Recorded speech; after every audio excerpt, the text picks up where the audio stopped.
Chapter Spooks. G'day, and welcome to Chapter Spooks, where we talk about the books that keep your kids up at night. And today, we start with the first book in this next half of the series, where all of the books are ghostwritten. Although it's a little odd with these books. Usually when something's ghostwritten, you don't tend to acknowledge the person who wrote it. However, all of the authors are credited on the inside page, which I found a little impressive until I did a little research and learnt that this was not something the publishers wanted to do. This is because one of the authors complained, saying that they would not write for the company. They would not accept a contract unless they were credited with their work. And so the company decided to put their name on just the inside cover. Even though Betsy Haynes is still on the front cover, and on the side, just saying created by Betsy Haynes, they would have the author's name on the inside cover. And also I learned that apparently one of the books is miscredited, but we'll get to that when we get to that. But for this one, the author, as it says on the inside page, is Elizabeth Winfrey. Before writing for Bonechillers, she didn't have too many books to her name. Apparently, she wrote a couple of books in a series for Full House Sisters, starring the sisters of... I haven't watched Full House, I don't know their names, but it's like the young one who was played by the twins, and then the slightly older one. She wrote 2 books in that, and she also wrote 2 books in a series called Love Stories for Young Adults, sort of like teen romance stories. But the book that probably got her this gig was that she wrote for Goosebumps. Although, when I say she wrote for Goosebumps, I'm not going to go down. There's a huge rabbit hole of who wrote the main series books, because not only is there a lot of theories that the books were ghostwritten, but literally the reason why the Goosebumps books lost their contract was because people claimed that R.L. Stine used ghostwriters for the main series, breaking his contract. Like I said, I could talk about this for an hour. What matters is that she wrote for the Goosebumps Presents series, which was a series of novelizations of the television show. And they also included pictures from the show in there. But yeah, she wrote the Goosebumps Presents for the Monster Blood episode. So that shows that she obviously had the ability to write some somewhat scary books. I'd even argue, though, that one of the books for the... I've forgotten the name of it already. Love Stories for Young Adults. Yeah, in that series, one of the books she wrote was called My So-Called Boyfriend. And in that, the main character gets a head injury, or after some accident, she loses her memory. And she has to relearn who she is. She has to relearn her boyfriend, who is insisting that he's her boyfriend. But the thing is that as she regains her memories, she has memories of a different person being her boyfriend than this guy who's claiming that she loves him. That's kind of a creepy idea. Now, I haven't read the book, so I don't know if it's actually that scary. But that's a creepy idea. So I think that Elizabeth Winfrey had the chops. And based on this book, I'm actually a little disappointed that she didn't write much more after this. Although there is one book that drew my eye. It's a book called The Truth About Love. It's a romance story, but it's written tête bêche. That's French for head to toe. It's one of those books where if you flip it over, it has a second front cover, and you can read another story from the back, because it's a romance story that's told from the boy's perspective and the girl's perspective of this sort of struggling teen romance. That's an interesting idea.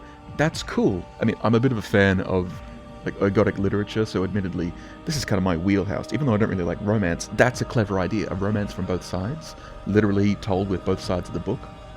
So yeah, I like this. This is a pretty good book. It's even got some fun tropes, although I think we'll talk about them as we get to them. So let's just do this, shall we? This is Bonechillers number 11, Toilet Terror by Elizabeth Winfrey.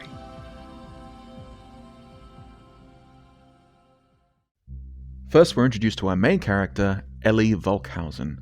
She's working on some sort of a chemistry experiment of her own design. This is not for school. She's just a bit of a science nerd, especially when it comes to chemistry. But she gets interrupted when her younger brother, Hans, comes in, and he's clearly upset. Because his pet goldfish, called Spike, has died. He's gone belly up in the tank. Ellie isn't all that concerned, but Hans is quite upset, so she decides to help him. She'll bury him at sea, as they say, or they're going to flush him down the toilet. Hans is upset about all this, and at first Ellie is just sort of dismissing him, saying, "Oh, don't worry about it, you're just being a pest." But when she sees that he's really upset, he's like, "Couldn't we say a prayer or something?" I like that it shows that she's not a horrible sister. Even though she's picking on her little brother, her job isn't to be a bully, she's just teasing. So when she sees how upset he is, she decides to say a little prayer, saying, "All right, well, Spike was a good fish, and he will be missed. So I do like that. It's a sweet moment showing that, yeah, they're siblings. Obviously, they're going to bicker and fight, especially with the age difference, but she's not horrible. She still does care about her little brother. But there's also a moment where Hans is asking his sister, like, is there nothing we can do to bring him back? And she says, well, there's nothing we can do to bring someone back to life yet. And we learn that one of the things she's working on with her chemistry experiments is she's trying to create a chemical that can restart a stopped heart. A fun science tangent, because I thought, well, couldn't you just use a defibrillator? But I did a little bit of research, and defibrillators don't actually restart stopped hearts. This is something I knew vaguely but didn't fully understand until I did this research. Usually they just reset or reboot a heart that's not beating properly. So you might not have a pulse, but the heart is beating, it's just got electrical issues.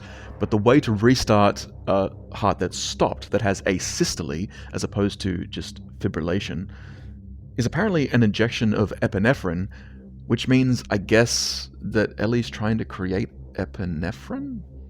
Look, I'm overthinking it. What matters is that we've basically got a little female Herbert West on our hands here. She's trying to become a reanimator. So I was pretty excited for what this book was going to get up to. So the next chapter, apparently we're introduced to Andy, her friend. I'm glad that we get to know him, but not much happens in that chapter except some foreshadowing.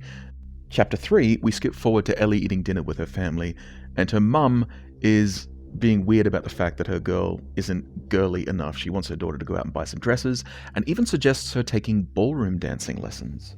But Ellie clearly is not about that life, so she asks to be excused after eating dinner. She goes upstairs to check on her experiment, only to see that it's gone wrong. Something is frothed out of the bottle, it smells like dirty diapers, something's gone wrong. So she decides to get rid of the chemicals. She picks them up and flushes them down the toilet. Now, ultimately, I do like this because the whole point of the story is these chemicals will meld with the dead fish and something horrible will happen. So it is teaching that you probably shouldn't be throwing stuff down the toilet. But what does bug me is in an earlier page, she mentions offhandedly that while she plays with chemicals, her parents don't mind because they know that she's always safe with chemicals.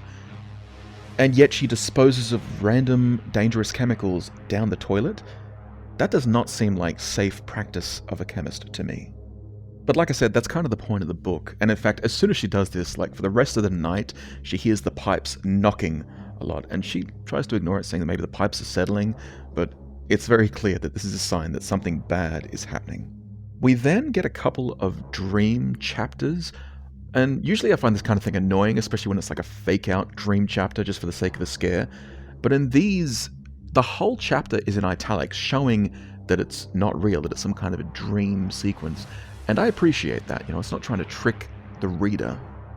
And the whole time it gets you into this idea of understanding our main girl's psyche, because in the first one, she's receiving some kind of a prize when there's a banging on the door, and it turns out to be a fish monster that's bursting in, and she wakes up and decides to dismiss it because she's hearing more of the knocking of the pipes, and she assumes that that's what made her dream turn into a nightmare. It still is a little bit contrived, but hey, I appreciate that it does what it does without overstaying its welcome. After that, the book then skips ahead to our kids getting home after school, because Ellie has to take care of her little brother, of course, and he goes up to the bathroom, but then he comes calling down to his sister, saying that something wrong is happening in the bathroom. When she reached the second floor, Hans took her hand and pulled her toward the bathroom. "The sink is alive," he explained. "A sink can't be alive, dummy," Ellie said, shaking her head. But as soon as she opened the door of the bathroom, Ellie's jaw dropped. Water was spewing from the sink faucet in every direction. She held her hand up to her face to guard her eyes from a stream of water. Hans hid behind her, using her as a shield. "Jeez!" Ellie yelled. She raced toward the faucet. "What did you do in here?" Hans ducked into the shower stall. "Nothing, I swear!" Ellie turned both the hot and cold handles on the faucet, but nothing happened. Water continued to burst out as if the sink had become one of the geysers in Yellowstone Park. "Was the toilet okay?" Ellie yelled over the sound of water. Hans nodded, looking over at the calm porcelain bowl of the toilet. Ellie followed his gaze, and at that moment, the flusher moved of its own accord. A fountain of water sprayed upward, hitting the ceiling. "Let's get out of here!" Ellie yelled, suddenly terrified. She yanked Hans from the shower, and they fell together into the hallway. Panting, Ellie pulled the bathroom door shut. "I told you it was alive," Hans said.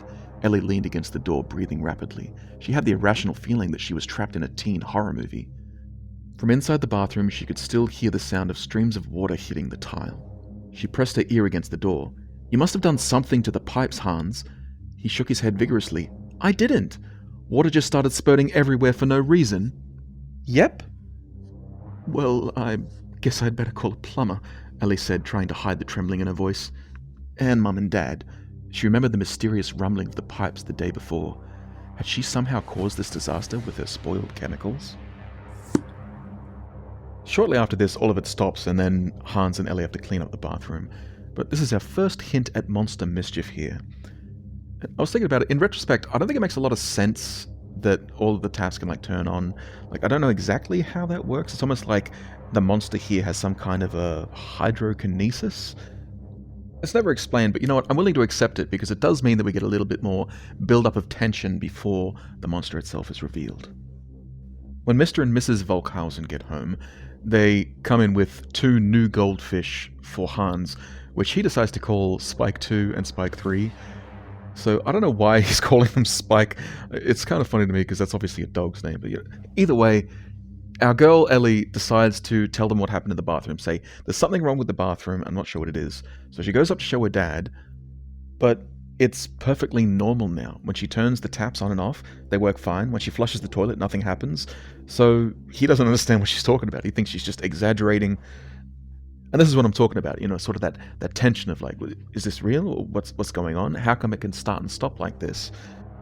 The next chapter is our second dream sequence chapter. It's really just an excuse to show the kids trapped in fish-like bodies with human faces, and they're trapped in a fishbowl. It's not that entertaining, but it also doesn't outstay its welcome. It's just 2 pages, and then we get back to the story proper. In the next chapter, Hans and Ellie are walking home from school with Ellie's friend Hans Stein. When they get to her house, they see that the place has been trashed. Furniture's been thrown about the place. Apparently the pantries have been rifled through. There's a mess everywhere. And Ellie quite cleverly points out they probably shouldn't go inside because whoever did this might still be inside. But Andy steps up. He grabs a baseball bat saying, "Here, I'll protect you." And he charges on ahead. Although even Ellie's thinking, with your scrawny arms, I don't think you could protect me from much. But they head inside, and they see the place has been absolutely trashed. But more importantly, as they're heading through trying to see if there's anyone there, they check and see if the rooms are clear, Ellie can smell something that smells like rotten fish, and they notice it's coming from the direction of their parents' bedroom.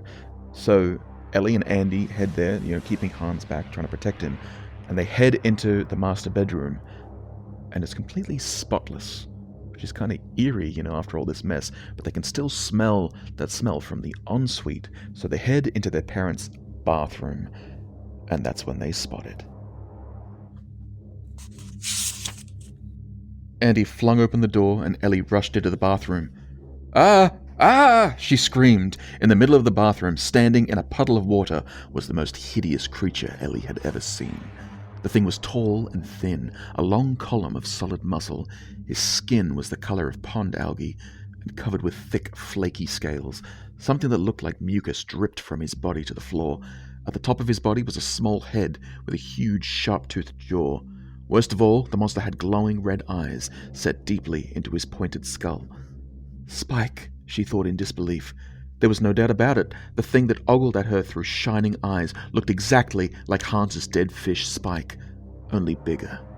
Much bigger. "It's not human," Andy whispered hoarsely.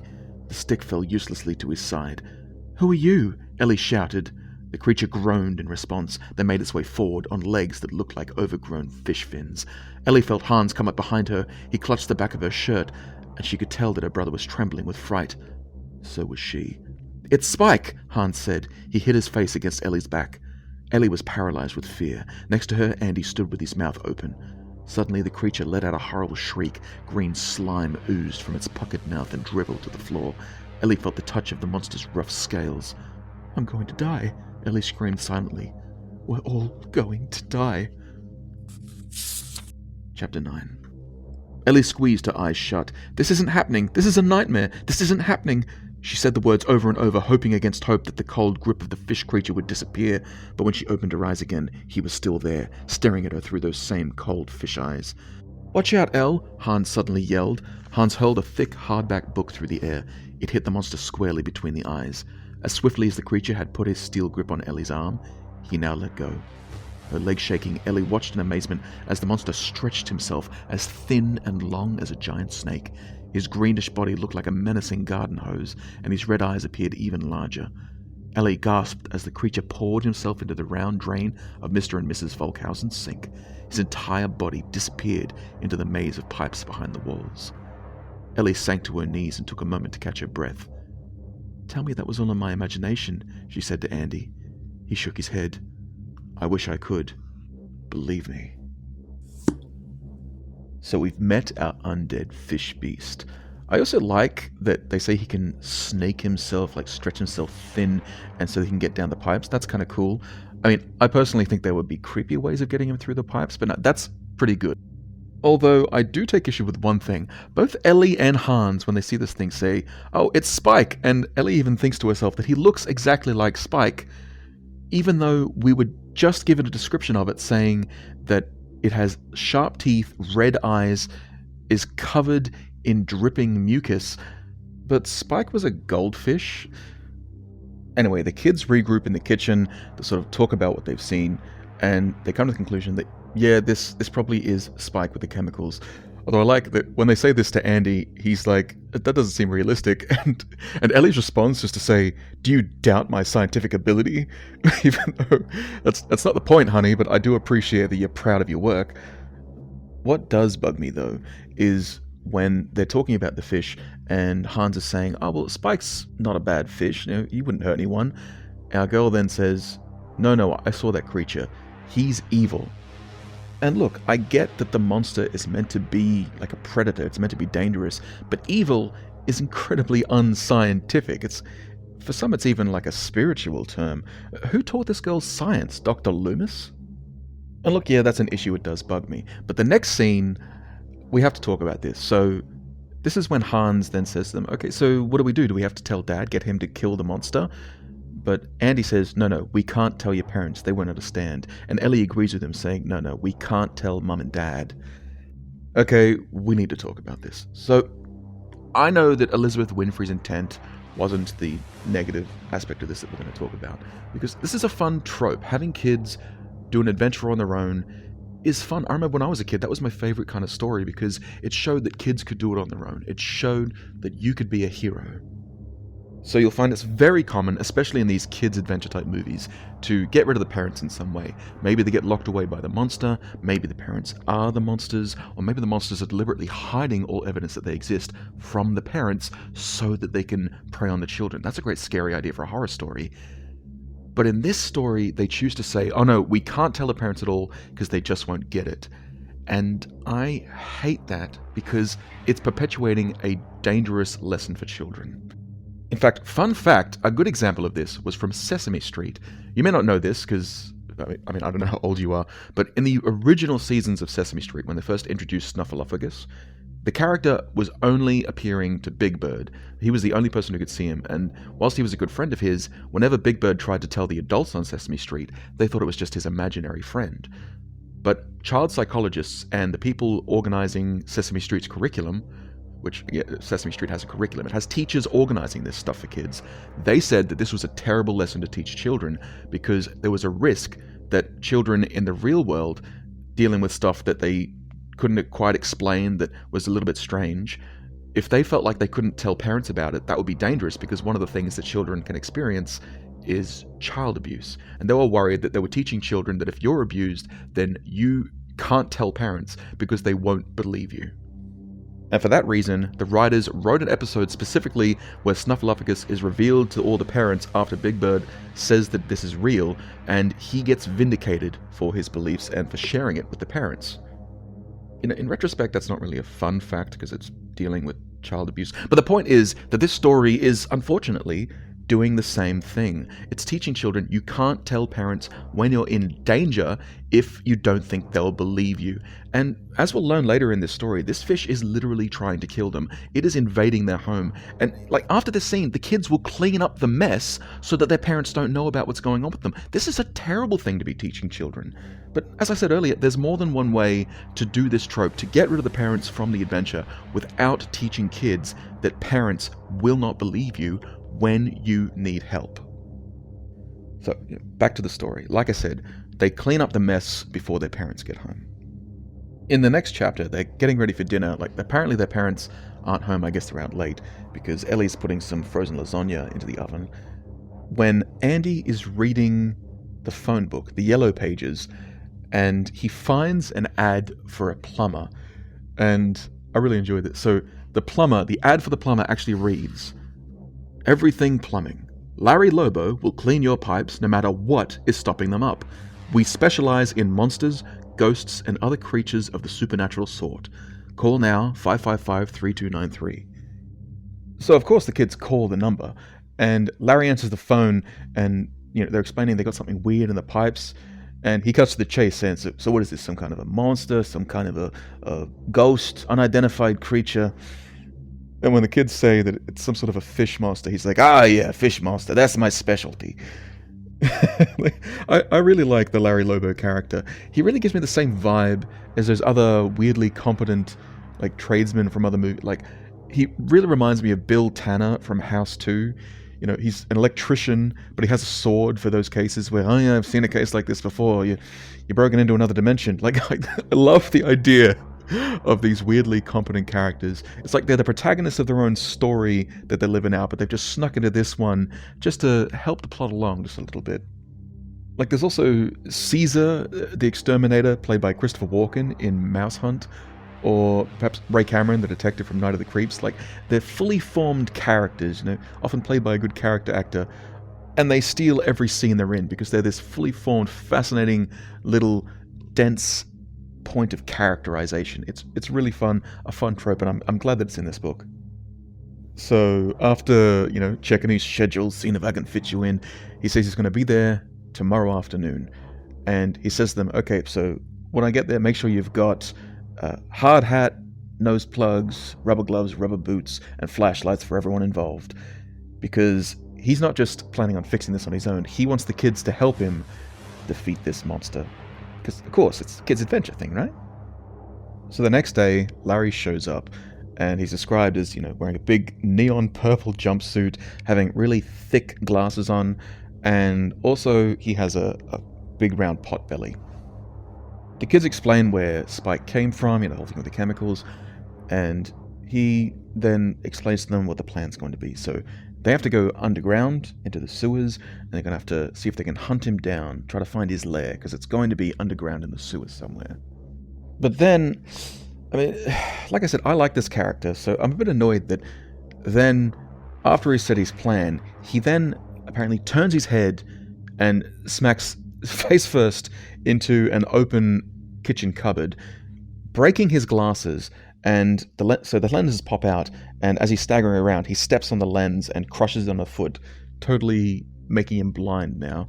And then the kids sort of quietly discuss amongst themselves, this guy is a fool. In fact, Ellie even thinks to herself, yeah, before now I'd pretty much guessed that he was pretty stupid, which is just rude. He came up with this plan, he's helping out the kids. Why did she think he was stupid? Because he's wearing a weird purple suit? Because he's a bit of a weight? Why are you picking on my guy Larry? I like Larry Lobo. Stop picking on Larry Lobo.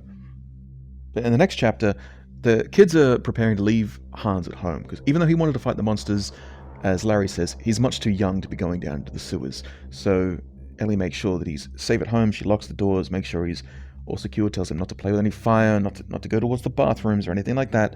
They'll be back soon enough. Just be safe. Then they follow Larry as he heads towards a manhole cover. He twists off the top, moves it away, and then he climbs down inside. Well, I say he climbs down. This book, like every other book before it, has to pick on him for being a bit overweight, saying that he struggles to get through the manhole at first, but he pops through and manages to get down. And then he calls the kids to follow. So the kids jump down after him, wearing their rubber gloves and boots and hard hats, and with their flashlights. They're in some sort of an underground tunnel system here, and luckily Larry has a map with him, which he apparently has from a previous job where he used to work for the sanitation department. And I don't know how realistic it is to have an underground sewer in the suburbs, but we're going to ignore it because I think it's kind of fun.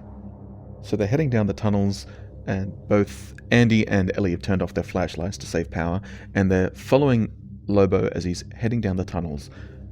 He says according to the map there's a big area up ahead which he thinks would be perfect for a monster lair. But Larry suddenly goes quiet, and then his flashlight cuts out. Ellie's wondering what's happening. She's peering around through the darkness when suddenly a cold hand grabs her shoulder, and she screams out loud. But it turns out that it's just a silly scare. It turns out it was just Andy behind her grabbing her in the darkness because he's trying to get her attention. He just turns his flashlight back on. And it turns out that the reason Larry stopped talking is because he slipped in some slime and he broke his flashlight. So they keep on going, and they find themselves in a large section that's very wide, and it's full of some strange bits of junk. Like apparently there's a broken toilet, a recliner chair, a baby's crib, an old-fashioned pizza oven. The kids are wondering where on earth all this junk came from, and Larry's just like, it's one of life's mysteries. So they head out of this room down the next tunnel, which is a lot smaller than the last one, and Ellie turns to Andy and mentions that she's scared about going through such a small tunnel, and Andy says to her, yeah, if it were any smaller, Larry wouldn't make it through. You know what? We're going to talk about this, because not only are they still picking on my man Larry Lobo, but this is the third book in a row now that is picking on fat people for no good reason. I'm not even some advocate for fat pride or anything. Like, there are issues with being obese and overweight, issues with heart disease, issues with your joints and dealing with that much weight on your bones. Being overweight isn't healthy, but the way they treat these characters is so egregious. They seem to think that if you're a bit overweight, that means that you are stupid, you are lazy, you are ugly, and you are disgusting. If not downright evil, because a lot of the villains in these stories are also fat. And yeah, I know it was the 90s. I know that people are going to say, oh, why are you getting so worked up? Everyone was like that. But no, they weren't. You hear this argument all the time, especially when it comes to bigotry, sexism, racism. People say, oh, what does it matter? Everyone was like that. I'll tell you one thing, the victims of the prejudice weren't like that. They were the ones suffering through it. When you say everyone was like that, you're literally silencing the victims. I'm not going to go on this rant every single time I encounter this, because I'm sure this isn't the last time we'll have to deal with fat phobia in these Chapter Spooks books, let alone this series. But that's my point, is that this stuff just builds up over time. You know, that's the issue with pop culture like this, perpetuating these bad lessons. It's not just one book saying one bad thing. It's the next book saying that, and the next book saying that, and a different author saying the same thing. It builds up over time. I just hope that one of the ghostwriters for the rest of these books will treat fat people with respect. So, the kids and Larry get through this tunnel, and they find themselves in a room which has a bit of a pool of water in it. It's quite large, big enough. This is the monster lair that Larry was leading them to. But the water is still. There's nothing in here. They wonder if they're in the right place, but no, this is the perfect spot for the monster's lair. It has this large pool of water. It's got rooms where it can get through all the tunnels to get where it wants to get in the sewers. But why isn't the monster here? And that's when Ellie notices a Kermit the Frog beach towel, and she recognizes it. It belongs to Hans. And that's when she realizes, if the monster's not down here, it must be up there. And Hansi is up there in the house, all alone. Ellie and Andy go racing out of the tunnels. They climb back out, and they head to the house, unlocking the door, and call out for Hans throughout the house. But he's not answering. Everything is still where it should be. The house hasn't been thrown in trash like before, but they can't hear Hans. They can't see him anywhere. Not even in his room. There's a half-eaten peanut butter and jelly sandwich on his bed, but no Hans. But he must have been here. There's even a painting that's still got wet paint from a finger painting that he was doing, but Hans isn't here. Where could he be? A second later, Ellie heard the sound of running water. She pushed herself away from the door jamb and ran down the hall. Ellie half expected the door to be locked, or blocked by something, but the knob turned easily. Ellie looked into the bathroom, and her eyes almost popped out of her head. Hans was inside the shower stall, which was rapidly filling with water. His head was near the top of the shower, and he was gasping for air. Ellie could see that he was exhausted from treading water. His wet clothes and sneakers probably added several pounds to his body weight. Hans was trapped in a human fishbowl. "Hans!" she screamed, leaping toward the shower door. "What's going on?" "Help me!" he yelled, his voice desperate. The long silver bar of the towel rack had been ripped from the wall and stuck in the door of the shower, locking Hans inside. Gobs of the black slime that covered Spike's body lay in puddles all over the floor. "I'll get you out!" Ellie yelled. "Stay calm!" She pulled the towel rack from the handle and threw it aside. As the metal bar clattered against the green tiles of the bathroom floor, Ellie yanked open the shower door. Water rushed out, immediately flooding the bathroom floor. Ellie reached into the shower and gripped her brother's arms. She dragged him into the bathroom, then picked him up and set him on top of the sink. Hans folded his knees and hugged them with his arms. Tears streamed down his pale face. "Are you okay?" Ellie asked. He nodded, but continued to cry with deep, shuddering breaths. "Spike was here," Hans explained between sobs. With this scene, the danger and the intensity has ramped up a notch. They're literally putting her younger brother in danger here.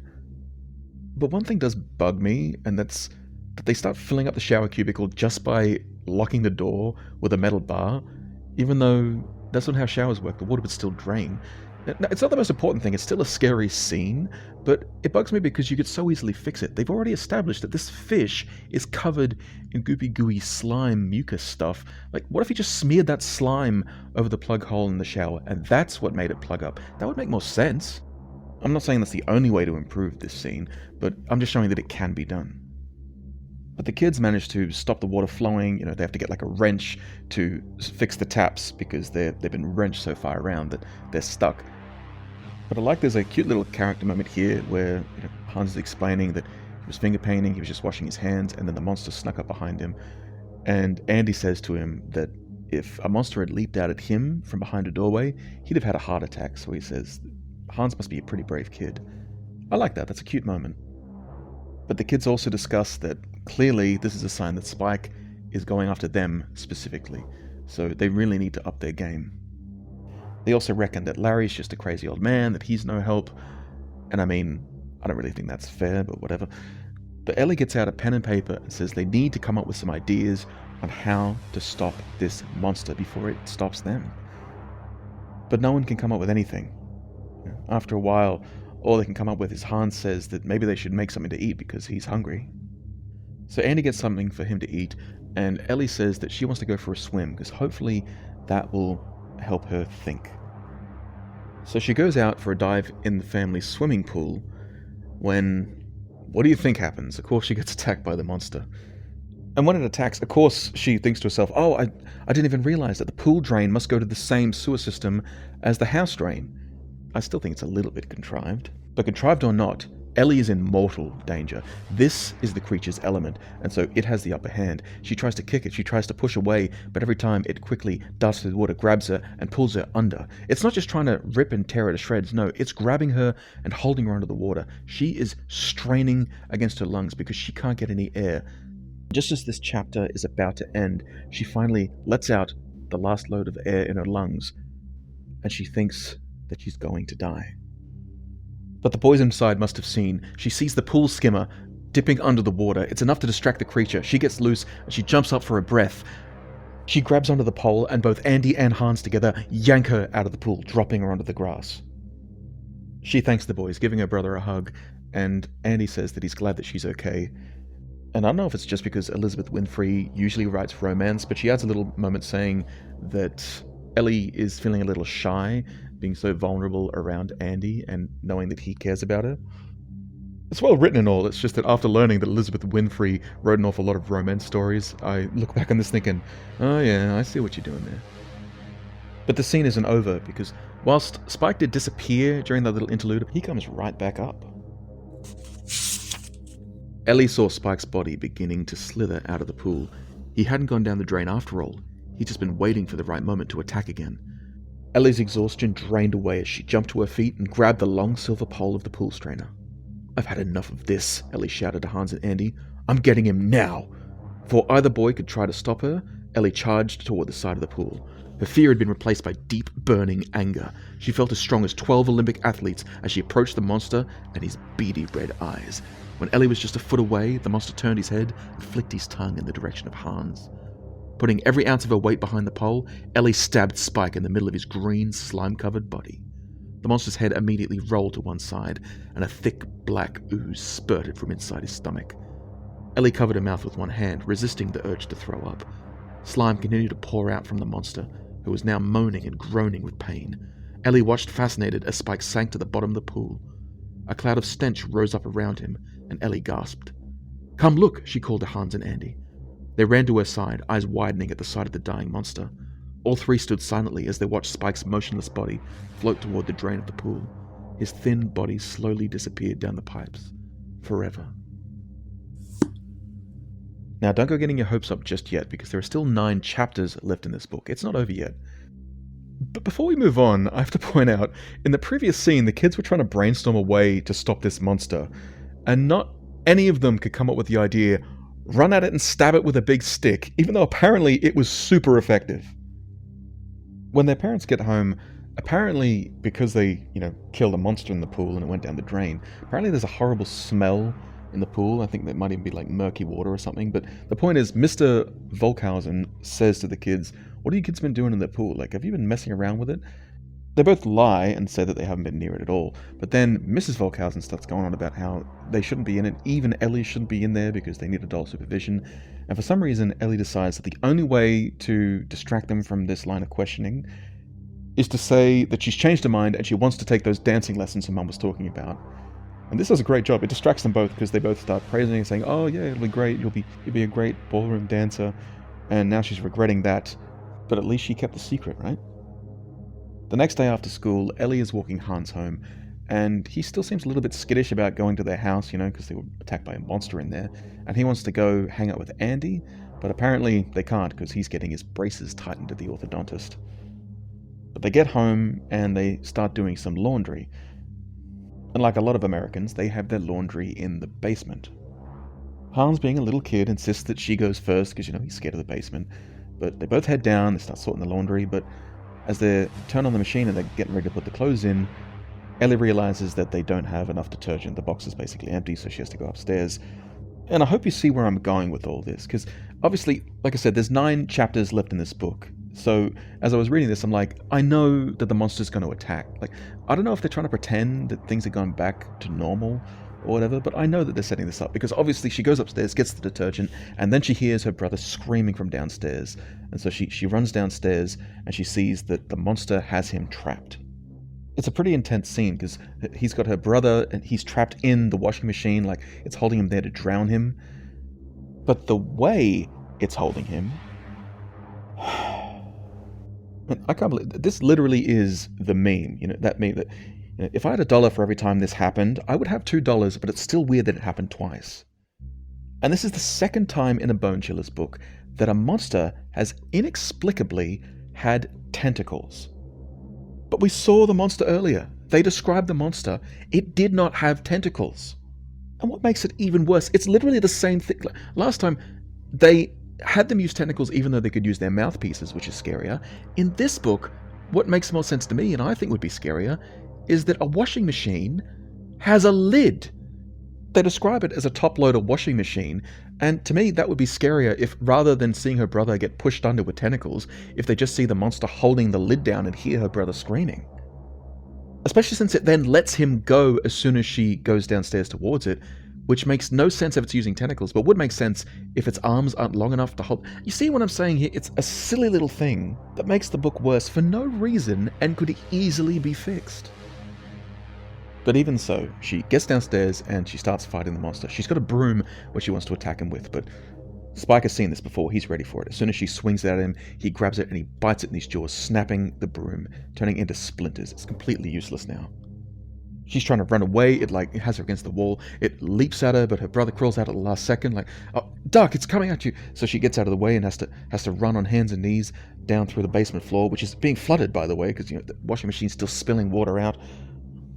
And then Hans gets his big hero moment because right when it's attacking her, he yells out at the monster and she looks over to see that he's holding, in one hand, he's got a hammer, and in the other hand, he's got a fan, like a desk fan off the workbench, and he's holding it like a sword and shield, like he's ready to attack this thing.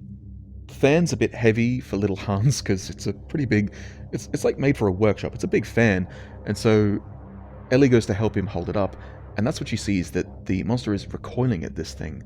He actually seems to be like shriveling and drying up, and he has to drop onto the floor so that he can soak up more water from the basement's floor.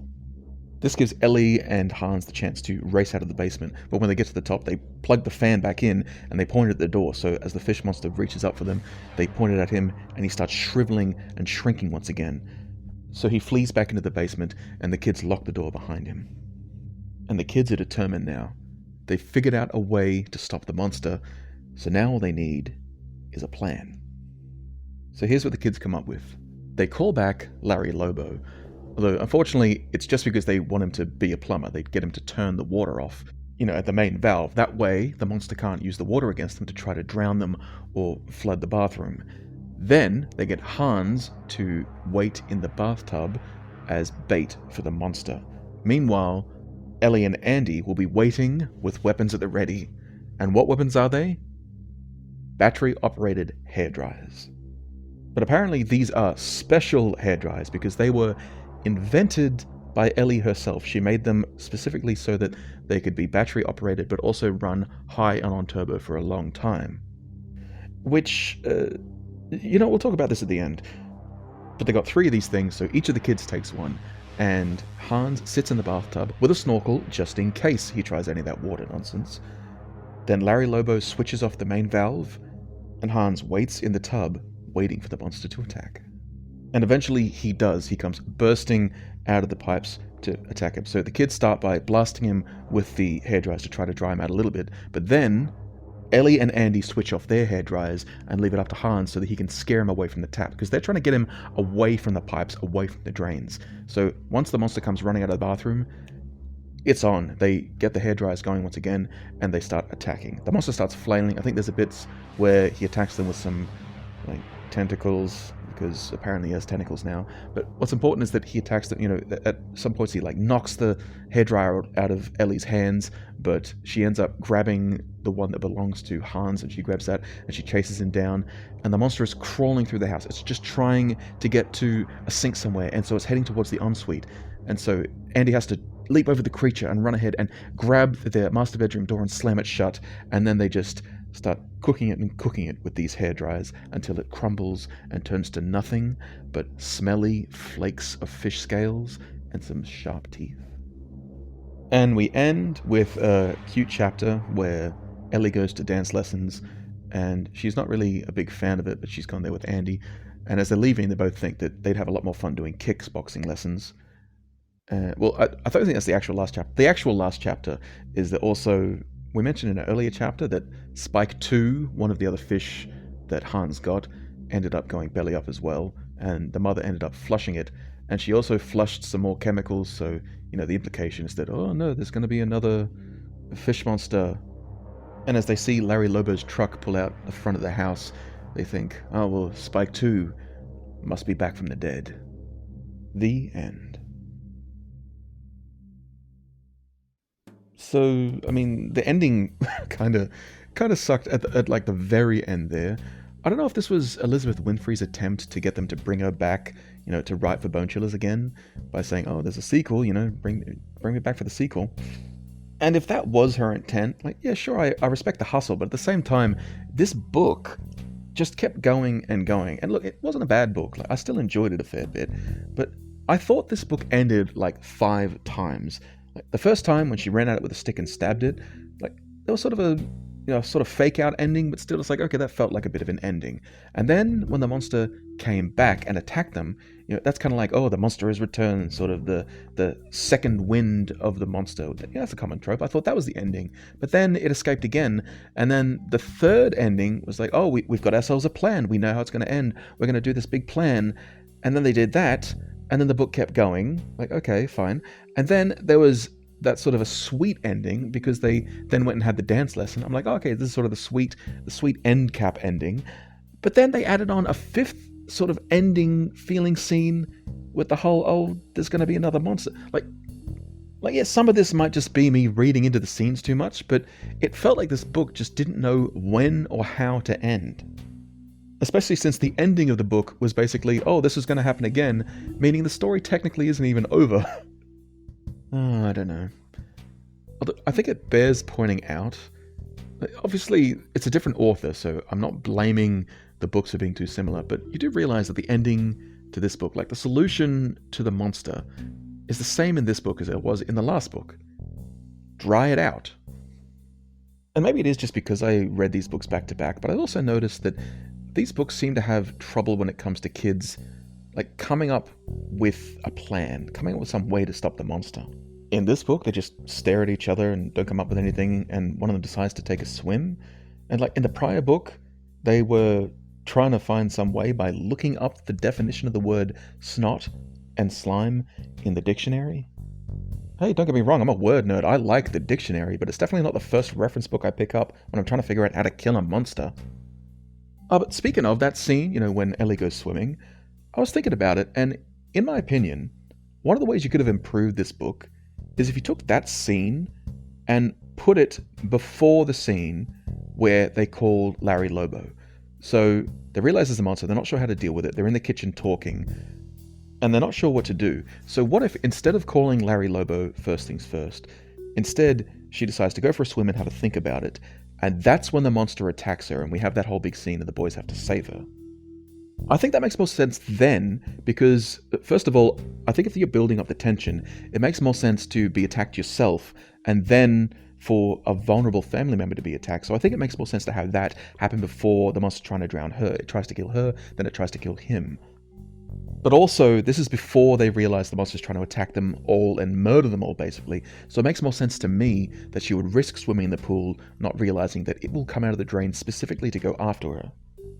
Of course, there is the issue that following on from that scene, she has the metal pole which she then runs after the monster to stab at.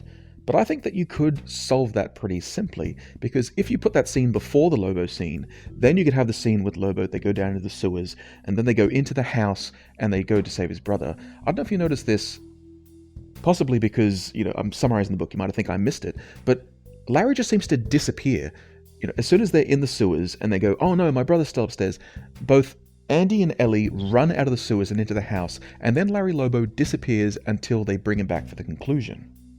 So my suggestion is, instead of that, sure, they run out of the sewers, but then you have Larry show up during that scene where she saves her brother in the shower, and you can have the monster be there and attacking them whilst, the brother's still, choking and trying to catch his breath, and the sister's not prepared, so maybe you could attack them, and then you have Larry Lobo run in and stab him with something. I don't know, it doesn't really matter what it is, but maybe that's what makes them think that they've stopped it, that maybe he stabs it, or hey, if you don't want to be too violent, maybe you can spray it with some sort of a monster spray. The point is, I think this book really does Larry Lobo dirty. Like, I didn't get into it, but after making fun of him for being fat, they also ask him, like, what are we going to do when we find the monster? And he says, oh, we're gonna mess him up. And they say, well, what do you mean by that? What are we going to do? He says, oh, we're gonna exterminate him. Sort of heavily implying that he has no idea how to fight this monster either, which doesn't make any sense for his character. Like, why would he know where its lair would be if he doesn't? You know what I'm saying? Like, it's not just me trying to big up a character who I think is done a bit dirty. It's also that it makes more sense for the story for him to be like that. Also, it has to be said that for like 9/10 of this book, they portray our main girl Ellie as being a scientist, and especially a chemist. She's really into chemistry. But then, just before the ending, she's also an electrical engineer. As I said before, I like girls in STEM fields, it's really good representation, but that's not really how science works. Especially because, if you ask me, there's another way you could have sort of fixed this. I mean, it still doesn't make a lot of sense to be multidisciplinary in this sense, but instead of making her a chemist, why didn't they say she was an inventor? She said at the start of the book, she actually said that she wants to invent a serum that can make a heart that start beating again, right? So if you stop focusing as much on the chemist side of things and more on the fact that she wants to invent things, I mean, not only is that a fun, adventurous, kid adventure trope, having the kid inventor, but it also means this ending wouldn't come out of nowhere, that she suddenly has the ability to not only invent battery-operated hair dryers, but also make them turbocharged so that they are strong enough to apparently turn a fish man into dust. And it's an easy fix. I feel like a lot of the little minor areas in this thing, like I pointed at a few, but I feel like they could be fixed really easily.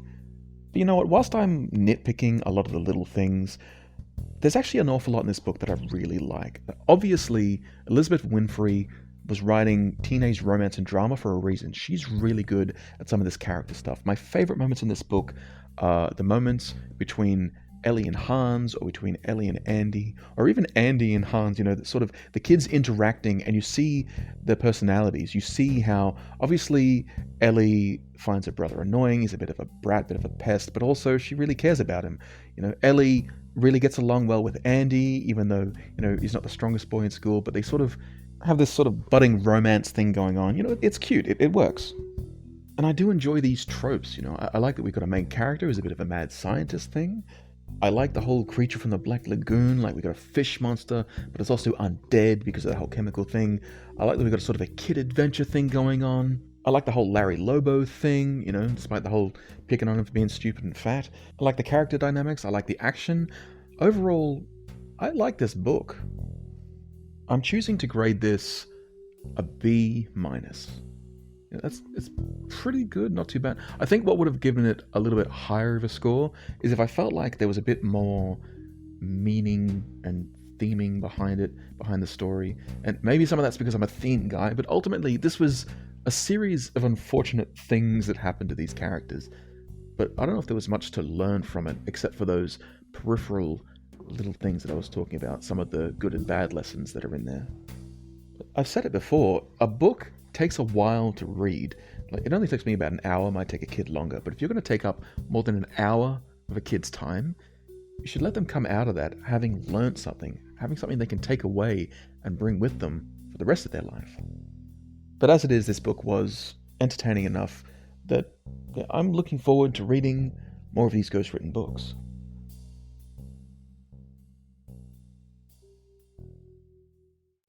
So what can we learn from this story? Beyond the lessons I've already been talking about, I think there's two main points that I want you to take away from this story.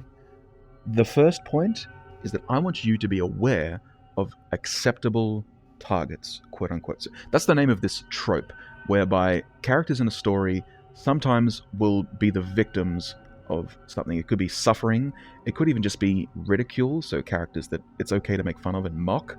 And often in a story, it'll be the villain. Like, that makes sense. The villain should suffer. The villain can be made fun of because they've done a bad thing. So obviously the audience will agree when they suffer. Like, it makes sense for the emotional balance of the story, for the emotional tension. However, the villain is not the only one to suffer in a story. And you'll notice, obviously, in this story, when the heroes get attacked by the monster, we're meant to fear for them, and we feel for them, and we want them to succeed. We feel bad when they suffer.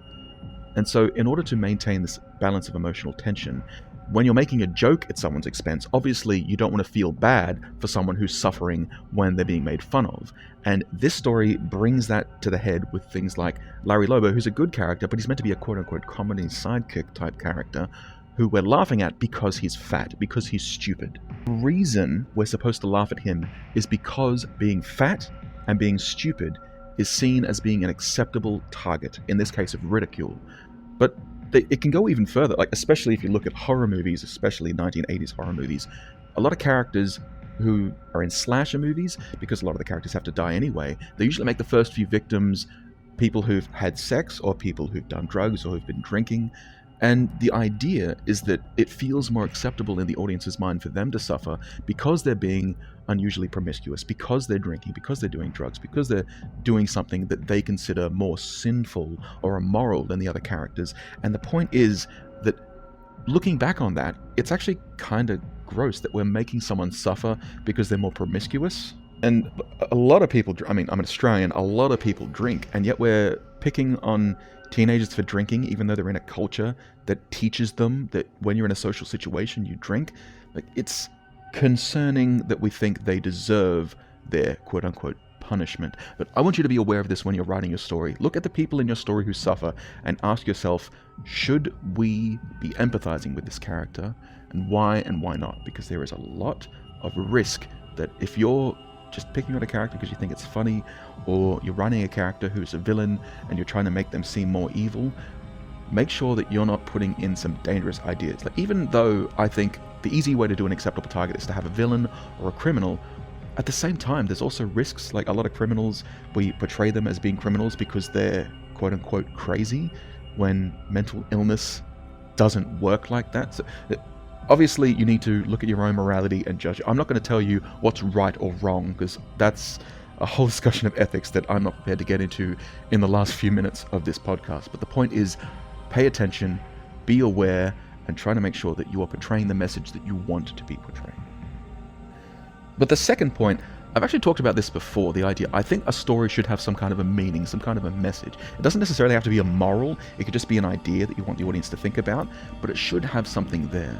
And I don't want to just repeat myself, I just want to say that again. So I thought what I'd do is I'd tell you how I do it. Like I said, I'm a theme guy. I like my stories to have a basic theme. But that doesn't mean I sit down and I start looking at a blank page and think to myself, you know what, I should really write a story that explores the thematic implications of modern slavery.